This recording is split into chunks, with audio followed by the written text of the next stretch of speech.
අයිබෝන් සියලු දෙනාටම අද අපි සාකච්ඡා කරන්න බලාපොරොත්තු වෙන්නේ විදුලි උපකරණයක වොට් අගය පිළිබඳව. හොඳයි. විදුලි උපකරණයක වොට් අගය කියන එක ඉතා පහසුවෙන් සාකච්ඡා කළ හැකි මාතෘකාවක්. මොකද විදුලි උපකරණයක් යම්කිසි විදුලි පද්ධතියකට සම්බන්ධ කළාම මේ විදුලි පද්ධතියෙන් යම්කිසි ශක්ති ප්‍රමාණයක් ඇද ගන්නවා. ඒ ක්‍රියාත්මක වීම සඳහා යම්කිසි ශක්ති ප්‍රමාණයක් ඇද ගන්නවා. අපි හිතමු බල්බයක් තියෙනවා. ඒ බල්බය වොට් අගය වොට් 100යි. බල්බේ වොට් අගය වොට් 100යි. ඉන් අදහස් වෙන්නේ මෙම බල්බය තත්පරයට ජූල් 100ක ශක්ති ප්‍රමාණයක් පද්ධතියෙන් ඇද ගන්නවා කියන අදහස. එහෙමනම් වොට් 500යි කියන එකෙන් අදහස් වෙන්නේ මොකක්ද?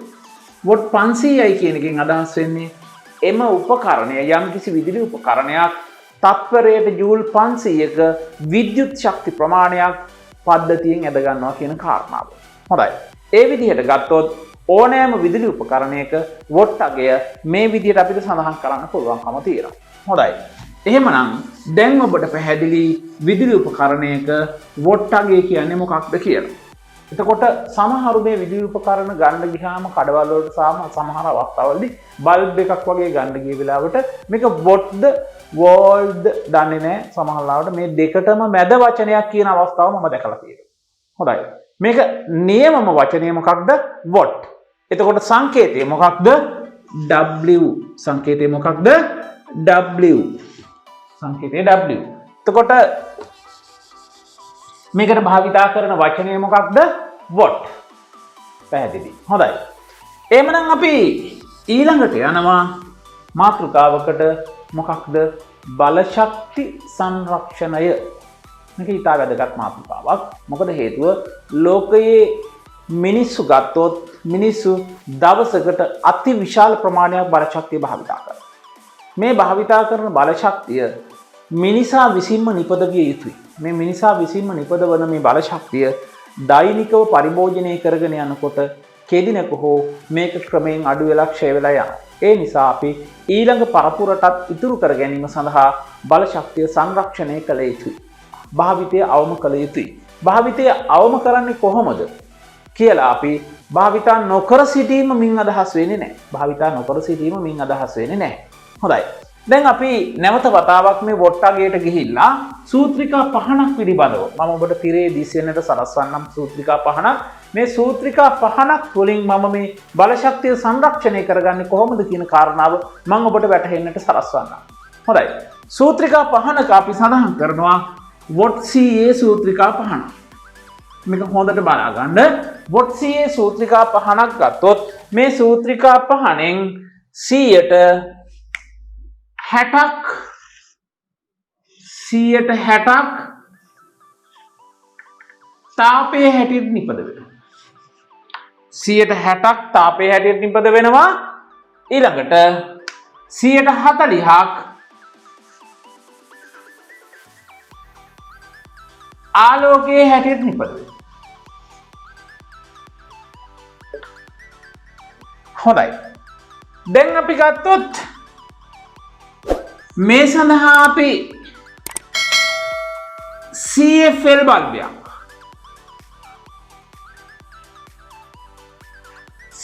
බල්බයක් ගත්තොත් එම CFL බල්බයත් වොට් 100යි නම් එම වොට් 100න් 80ක් ආලෝකය 20ක් තාපය. 20ක් තාපය. දැන් ඔබ කල්පනා කරලා බලන්න. දැන් මේ බල්බෙන් ඇදගත්තු විද්‍යුත් ශක්තියෙන් 60ක්ම තාපයේ හැටියට අපතේ ගිහිල්ලායි තියෙන්නේ. ඒතර ප්‍රයෝජනවත් කාරණාව නැත්නම් අපි බල්බයක් දල්වන්නේ ඇයි කියලා ගත්තොත් බල්බය දල්වන්නේ ඇයි? ආලෝකය ලබා ගැනීම සඳහා. එහෙමනම් 100ක් වැය කරලා 40ක් අරන් තියෙනවා. මෙතන 100ක් වැය කරලා 80ක් අරන් තියෙනවා. එහෙමනම් ඔබට පැහැදිලි මොකක්ද? මෙතන ආලෝකයේ හැටියට ලැබුණේ 40යි. මෙතන ආලෝකයේ හැටියට ලැබෙනවා 80. එහෙමනම් දැන් මෙන්න මේ 40 ලබා ගැනීම සඳහා සූත්‍රිකා පහනක් වොට් 100ක එකක් දල්වනවට වඩා ඔබට තේරෙනවා CFL වලින් නම් වොට් 50ක බල්බයක් දැල්ලුවත් ප්‍රමාණවත් කියන කාරණාව. වොට් 50ක බල්බයක් දැල්ලුවත් ප්‍රමාණවත් කියන කාරණාව. දැන් එහෙමනම් ඒ කියලා කියන්නේ සූත්‍රිකා බල්බයකට වඩා 150කට ආසන්න ප්‍රමාණයක් මොකද වෙන්නේ? CFL බල්බයක් තුලින් විදුලිය ඉතිරි කරනවා. හැබැයි මේ විදුලිය ඉතිරි කරනවා කියන කාරණාව මෙන්න මේ විදිහටයි අර්ථ දක්වා ගන්න ඕනේ. හරි?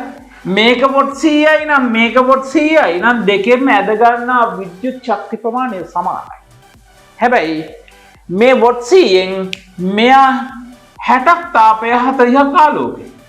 එතකොට තාපය අපිට ප්‍රයෝජනයක් නැහැ නේද? මේ අවස්ථාවේදී ආලෝකය තමයි ප්‍රයෝජනවත් වෙන්නේ. එතකොට මෙතන අපි 100ක් ඇදගත්තා 20යි තාපය 80ක් ආලෝකය. අන්න එතන තමයි මෙතන වාසිය.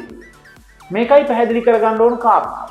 නමුත් අපි හුඟක් වෙලාවට අපි අර්ථ දැක්වීම දෙනවා. සූත්‍රිකා පහනට වඩා CFL බල්බය කාර්යක්ෂමයි. නමුත් මේක කොහොමද කාර්යක්ෂමයි කියලා දන්නේ නැහැ. ඒකයි මම මේ විදිහට ඔබට අර්ථ දක්වලා දෙන්නේ. හොඳයි. දැන් අපි CFL බල්බයටත් වඩා කාර්යක්ෂම වෙනවා මොන බල්බයද? LED බල්බය. LED බල්බය. මම ඔබට තිරේ දිස්වෙන්නට සලස්වන්නම් LED බල්බයක්. මෙන්න මේ LED බල්බ කාර්යක්ෂමතාවය ගත්තොත් වොට් 100ක ශක්ති ප්‍රමාණයක් අපි ගත්තොත් 100න් 90ක්ම ආලෝකය 10%ක් විතර තමයි තාපයේ හැටියට නිපද වෙන්නේ.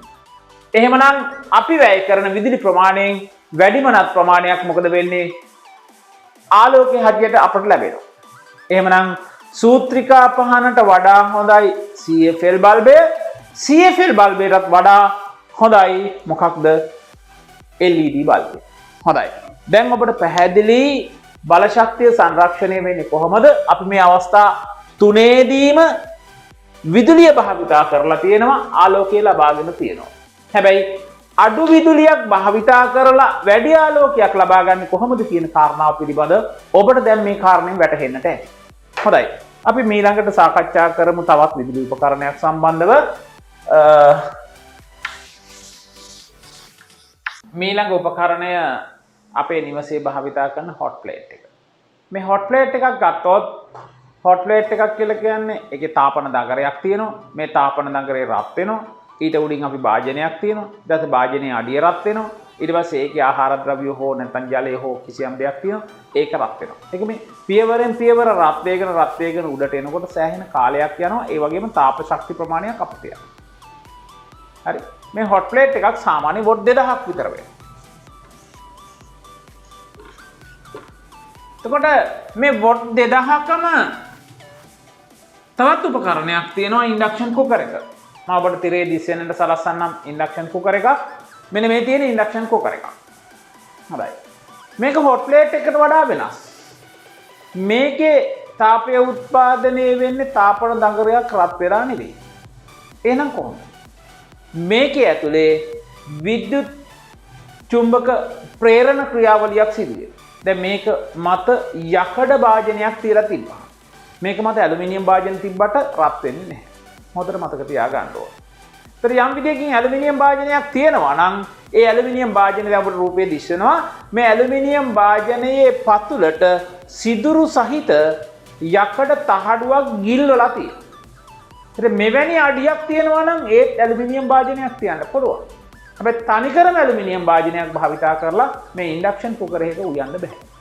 මේ ඉන්ඩක්ෂන් කුකර් එකේ තියෙන විශේෂත්වය තමයි මේ කුකර් එකවත් රත් වෙන්නේ නැතුව ඒක මත තබන භාජනයේ අඩිය පමණක් රත් වෙනවා.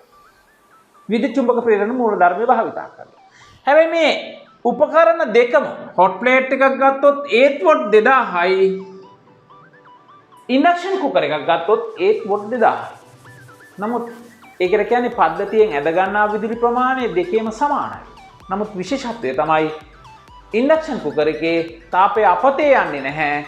ඒ වගේම තාපය උත්පාදනය වෙන්නේ විධිමත් ක්‍රමයකට විද්‍යුත් චුම්බක ප්‍රේරණ මූලධර්මය භාවිතා කරලා. අනේ විධිමත් ක්‍රමයකට තාපය උත්පාදනය වෙන නිසා අපිට මේක අරට වඩා කාර්යක්ෂම උපකරණයක් හැටියට හඳුන්වන්න පුළුවන්. එහෙමනම් අපි විදුලිය වැය කරලා තියෙනවා, විදුලිය භාවිතා කරලා තියෙනවා. ඒ වගේම අපි වැඩකුත් කරගෙන තියෙනවා. බල ශක්තිය සංරක්ෂණය වෙලක් තියෙනවා. යම් ප්‍රමාණයක් ඉතිරි වෙලා තියෙනවා. හොඳයි මම ඔය අපි කතා කළේ මොකක් පිළිබඳවද? හොට් ප්ලේට් එක සහ ඒ වෙනුවට දැන් භාවිතා කරන ඉන්ඩක්ෂන් කුකර් එක පිළිබඳව. හොඳයි. මම ඔබට තිරේ දිස්වෙන්නට සලස්වන්නම් පැරණි අපේ ශීතකරණ යන්ත්‍රය. වැරදුනා. පැරණි අපේ රූපවාහිනී යන්ත්‍රය. මේ පැරණි අපේ රූපවාහිනී යන්ත්‍රය CRT රූපවාහිනී යන්ත්‍රයක් කියලා කියන්නේ. අපි මේකේ කැතෝඩ කිරණ නලයක් රත් වෙලා තමයි ඒ රත් වෙච්ච නලයෙන් උත්පාදනය වෙන ඉලෙක්ට්‍රෝන ආධාරයෙන් තමයි ඔබට රූප රාමු ලැබෙන්නේ. සමහරවිට ඔබ දැකලා ඇති පැරණි රූපවාහිනී යන්ත්‍රය දාලා ටික වෙලාවක් ගියාට පස්සේ තමයි රූප එන්න පටන් ගන්නේ. හරි. නමුත් මේ රත් වීම සහ මේ කැතෝඩ කිරණ නලය දල්වාගෙන තබා ගැනීම සඳහා සෑහෙන විදුලියක් වැය වෙනවා. නමුත් දැන් ඇවිල්ලා තියෙන LED, LCD වගේ රූපවාහිනී යන්ත්‍ර ගත්තොත් 50%කටත් වඩා පැරණි රූපවාහිනී යන්ත්‍රයට වඩා 50%කටත් වඩා අඩු විදුලි ප්‍රමාණයක් තමයි වැය වෙන්නේ. ඒ නිසා අපි CRT වර්ගයේ නැත්නම් පැරණි යන්ත්‍ර භාවිතයෙන් ඉවත් වෙලා ඒ නව යන්ත්‍රවලට අපිට යන්න පුළුවන්කම තියෙනවා නම් අපිට හැකියාව තියෙනවා මොකක්ද? බල ශක්ති සංරක්ෂණය කියලා කියන්නේ අපි වැය කරන විද්‍යුත් ශක්තියෙන් 50%කටත් වඩා අඩු ප්‍රමාණයකින් අපේ කාර්යය කරගන්න. අපි කාර්ය කරලා තියෙනවා නමුත් වැය කරලා තියෙන ශක්ති ප්‍රමාණය අඩුයි. හොඳයි. ඊළඟට අපි භාවිතා කරනවා oven එක. සාමාන්‍ය තාපන දගර සහිත oven එකක්. තාපන දගර සහිත oven එකක යටපැත්තේ ඔබ රූපේ දකිනවා යටපැත්තේ දගර දෙකක් තියෙනවා. ඒත් එක්කම උඩ පැත්තේ තව දගර දෙකක් තියෙනවා. මේකෙත් වොට්ටගේ වොට් 2000ක් විතර වෙනවා. මෙච්චර වොට් ගානකින් යුතු මෙම උපකරණය ඇතුලේ යමක් තිබ්බහම ඒ තාපන දගර රත් වෙලා සන්නයනයේ සංවහනයේ වැනි ක්‍රියාවලීන් වලින් අර මේ ඇතුලේ තියෙන ආහාරය මත මේ තාපය ගමන් කරන්න ඕන සෑහෙන වෙලාවක් ආසන්න වශයෙන් විනාඩි 20කටවත්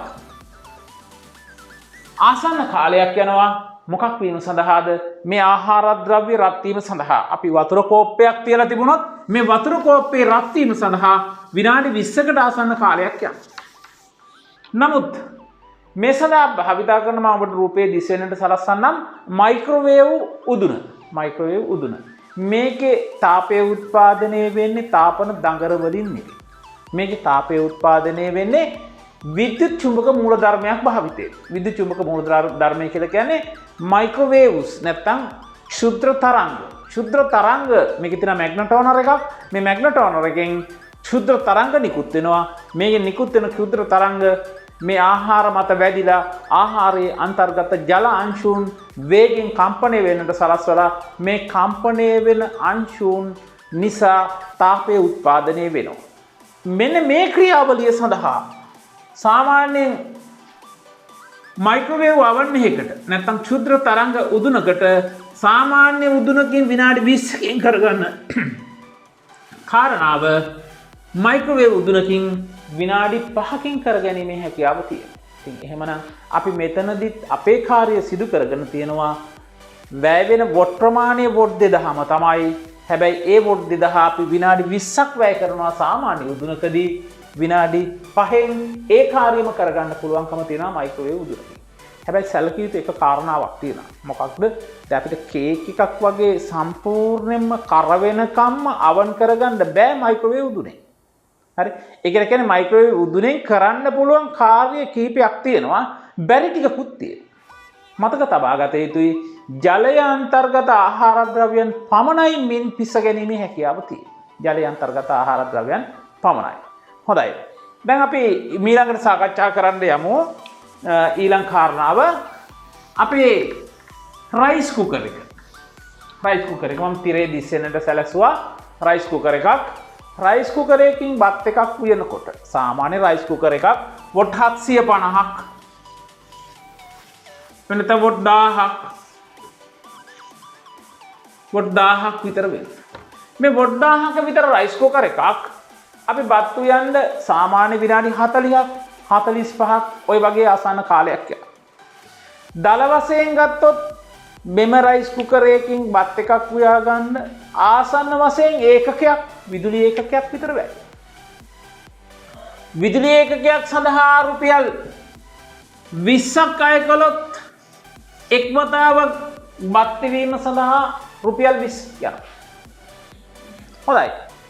අපි රයිස් කුකරයක් භාවිතා කරනවා වෙනුවට බත් තිවීම සඳහා අපිට භාවිතා කළ හැකි අපට දකිනවා තිරයේ පීඩන උදුන.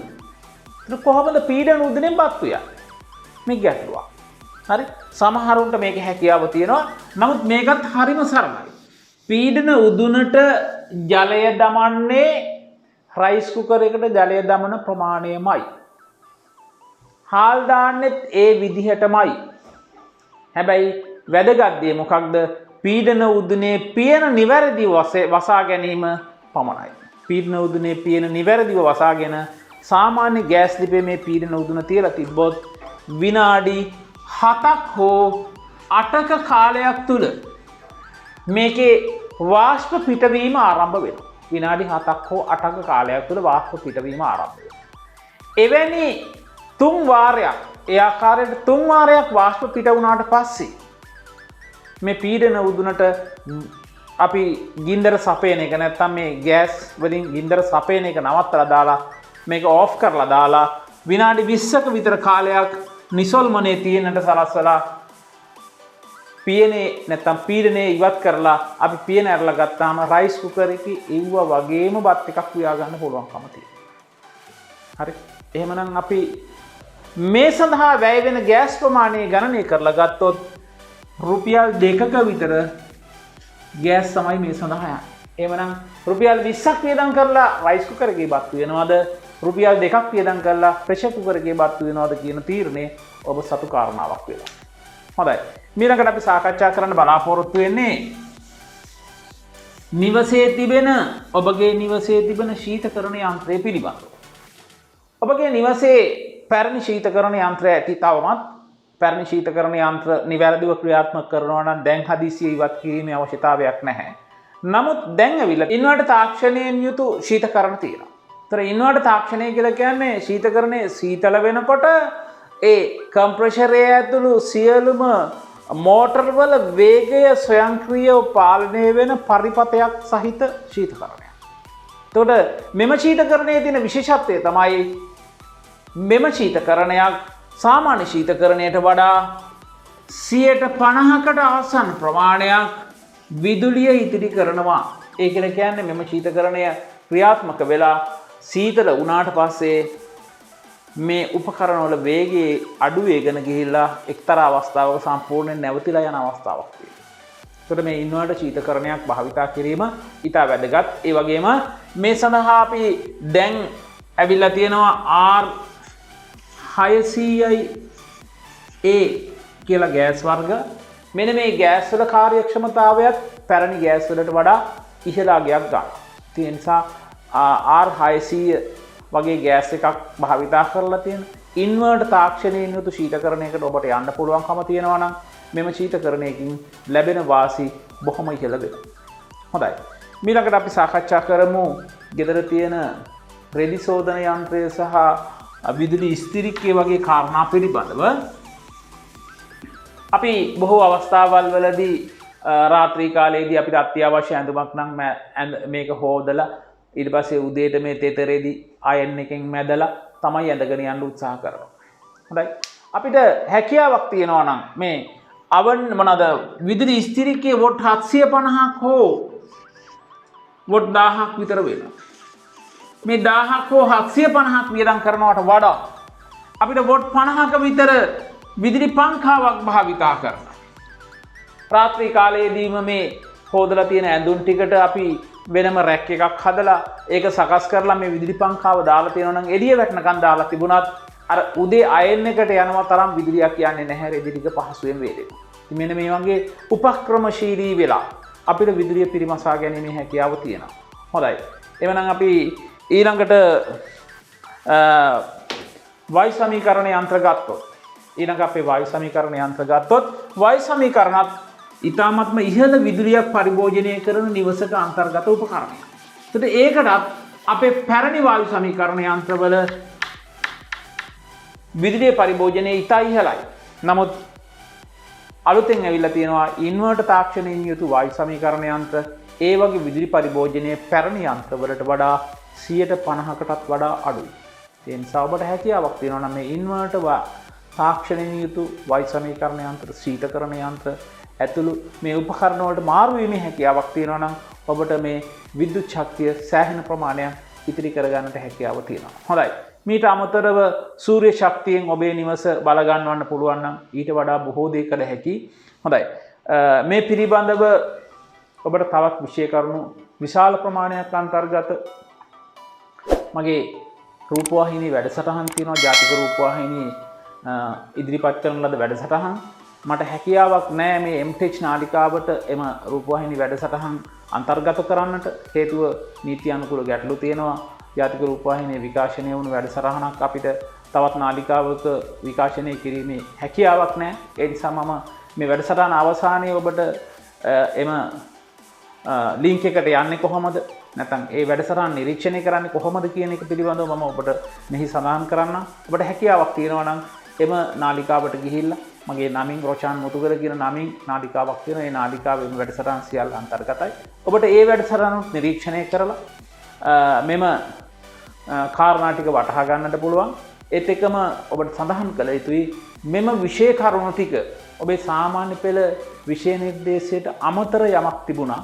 ඒත් එකම මෙම විෂය කරුණු ටික උසස් පෙළ ගෘහාර්ථික විද්‍යාව විෂය ඉගෙන ගන්නා ළමයින්ටත් ඉතා වැදගත්. මොකද ඔවුන්ටත් මේ විදුලි උපකරණ පිළිබඳව යම් අදහසක් ලබා ගත යුතු වෙනවා. හොඳයි. එහෙමනම් විදුලි උපකරණයක ව්‍යුහය ක්‍රියාකාරීත්වය සහ එය හදලා තියෙන ආකාරය, එහි වොට්ටගය, විදුලි උපකරණයේ පිළිබඳ සම්පූර්ණ විස්තරයක් ඔබ සතුව තියෙනවා නම්, එම උපකරණය පිළිබඳ ඔබට අවබෝධයක් තිබෙනවා නම්, මේ විදුලි උපකරණය පරිහරණය කිරීම සහ ඒ වගේම මේ විදුලි උපකරණයකින් ප්‍රයෝජන ලබා ගැනීම ඉතාමත්ම පහසු වෙනවා. හොඳයි. ඉදිරි වැඩසටහනක් නැවත ගෙනීමේ බලාපොරොත්තුව මත ඔබෙන් සමුගන්නවා. සියලු දෙනාට ආයුබෝවන්.